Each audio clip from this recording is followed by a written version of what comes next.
வணக்கம். தாயின் மணிக்கொடி சொல்லுது ஜெயஹிந்த். தாயகம் காத்திட தன்னலம் போக்கிட சொல்லுக ஜெயஹிந்த்.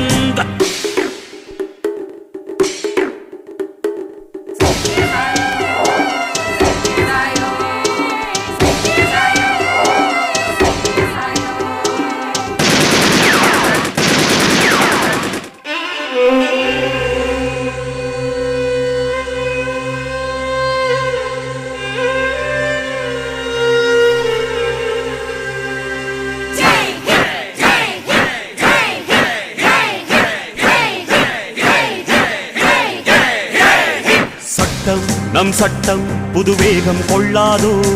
வேகம் இருந்தால் தான் வெற்றிகள் உண்டாகும். மண்ணில் நம் மண்ணில் புது சக்தி பிறக்காதோ. சக்தி இருந்தால் தான் சரித்திரம் உண்டாகும். சட்டம் கை